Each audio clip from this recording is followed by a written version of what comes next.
Hi everyone, I'm in the vintage postcard swap at your Paper Pantry this So I month. found these images online and I thought they were just so cute. A lady dressed up like a witch. And I just got two new sets, the sets that I'm renting this month from Raisin Boat, and I just thought they were perfect to do this with. So the first thing I think I'm going to do is use the spider web and do the base of my card. Now I'm taking some boathouse, Raisin Boat House, Brighton Beach White is what it's called. And I'm going to use this as a top. Now I made it a little bit bigger because create a pocket inside here like this. So I've got to think of how I'm going to do the back. But I know I want some spider webs on it. So the first thing I'm going to do is stamp those in clear embossing powder, and then I'm going to go over it with Tim Holtz black soot. So I'm going to give that a try. Get it nice and inky. And put one in this corner. Closer to this to make sure I have it lined up pretty good anyway. And then I'm going to get my clear emboss. I wanted to show you what I've done is I got some of these oil and vinegar bottles at Goodwill. I like this a lot better than the spoon in the jar, because every time I open those plastic containers, the stuff goes flying everywhere. So this way I just shake it out and shake it back into the bottle. That's good. And I won't know till I put the black soot on, so let me go heat that up.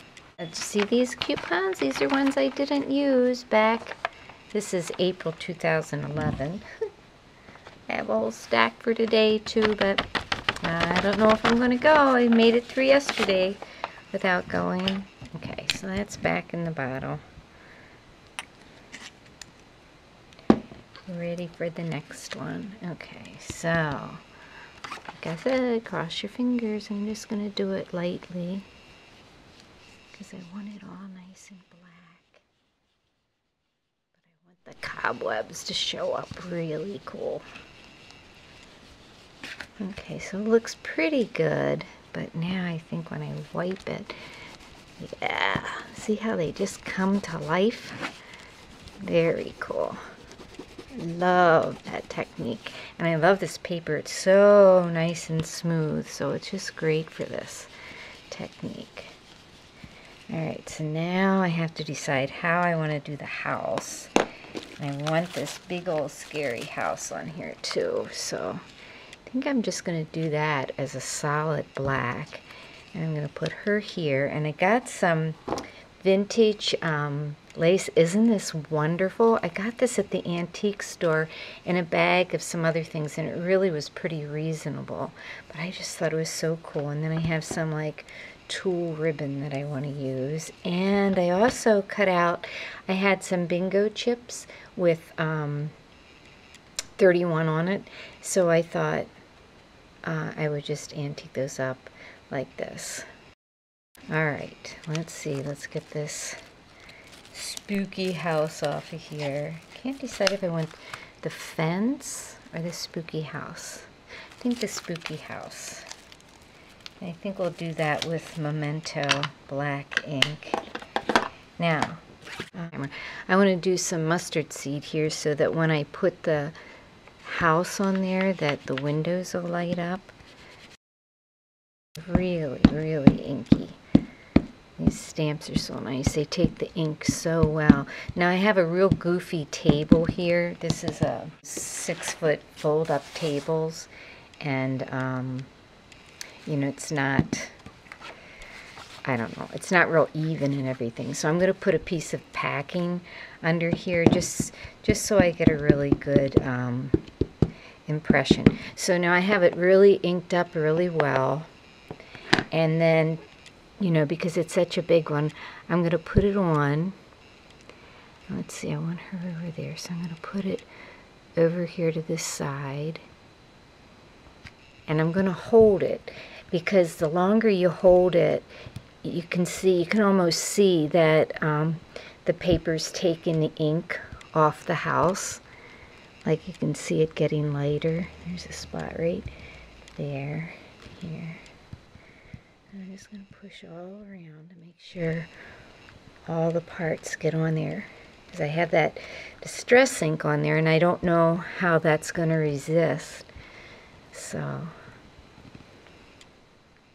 think this is looking pretty good. So if you just let it sit there, the paper kind of sucks the ink out, and that makes sure when you have these big dark images or big solid images, it sucks into the paper better. So let's see how we did. Ah, perfect. I love it. Turned out just the way I wanted it to. All right, so then what am I going to do next? Let's see, what else is in this set? I think there's bats and there's spiders and there's potion bottles and there's a frog. Oh, and I have to show you what else I got at the antique store. I got this bag of, well, they were $2 a piece, but I bought them all. They're wooden bottles, and look, they have the wooden part comes out of them. Aren't they cool? They're for needles. They're a little kind of dirty and stuff. I might run a little piece of sandpaper over them, but I really thought it would be cool to stamp that out and put it on here, or this one out and put it on the bottle, and then put the toad warts or bat wings or something on there. I thought that'd be so cool. All right, let's see. Okay, well, she's gonna go there. Okay, so what I decided to do is tape some of this ribbon. I really like this. I'm going to tape that down there, and then I'm going to take my vintage lace and put a couple of the things here, and then I'm going to put the witch here and a bow here, and then I'm going to do here. Now I have to tell you another Halloween story. Another story. There was a lady that lived down the street from us. Well, my great aunt lived down the street from us, and 2 doors from her was a lady, and her name was Mrs. Hess, and she always dressed just like this, in a black dress and a black skirt and scary black pointy shoes. And my sister and all of us, all of the kids in the neighborhood, all just knew that she was a witch.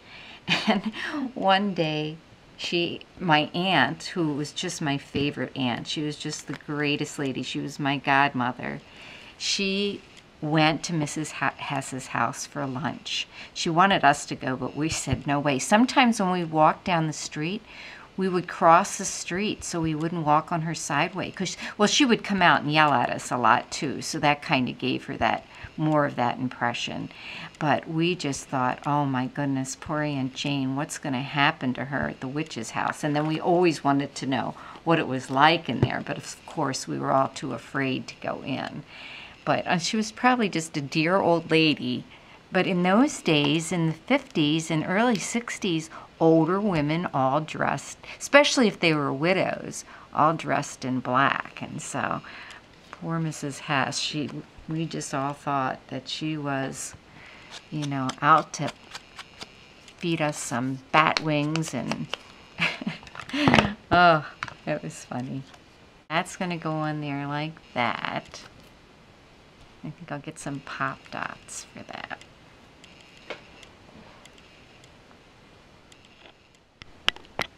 The bow, I want to take my 31 and I want to take a cat.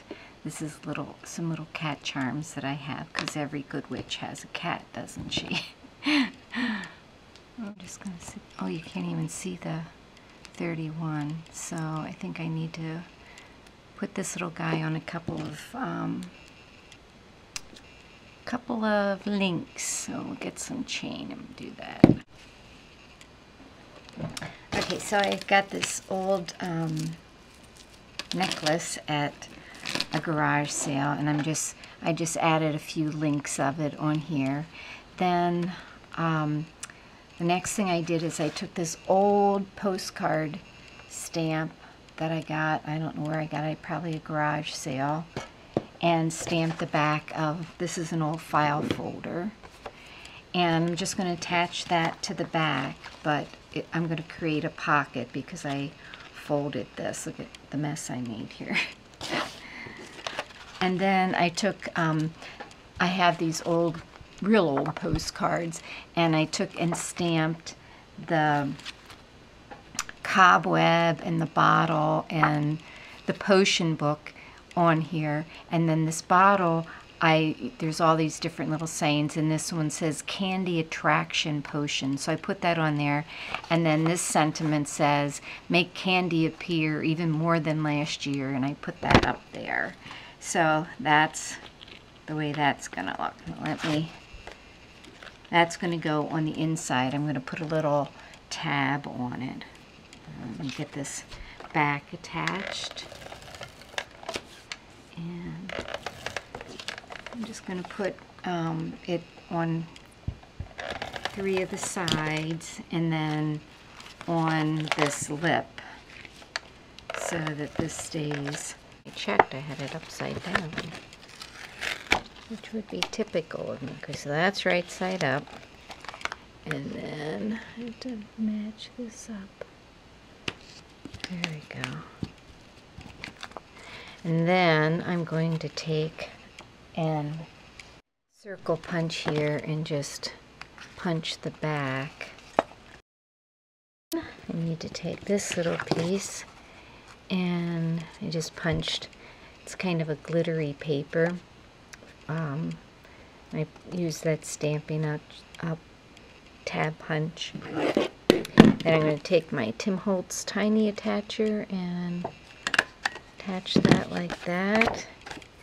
And that goes like that. Oh, and I want to put Happy Halloween on this. So on the front side, and that is on this set. Yippee Halloween. Oh, I might even put some more on that side. Alright.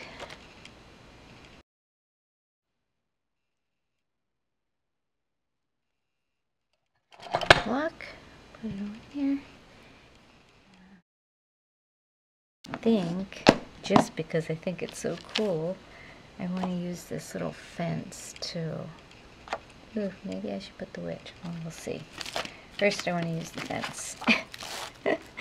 I just love being in these swaps so I can use all my stamps. Yeah, that's what I want. Very cool.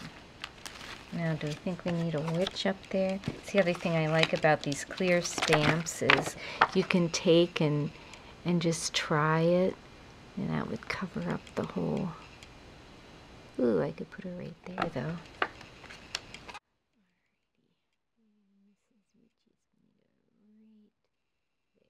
Oh, she is cool. And so that's that side, and this is this side.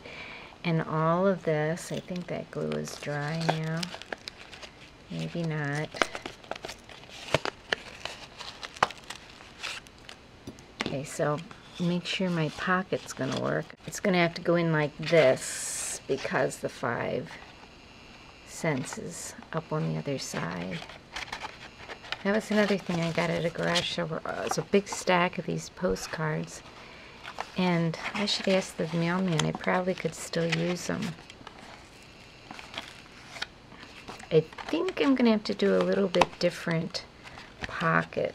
I'm going to make little sliders for it. This is 6 by 1.5. And then I just fold it in half.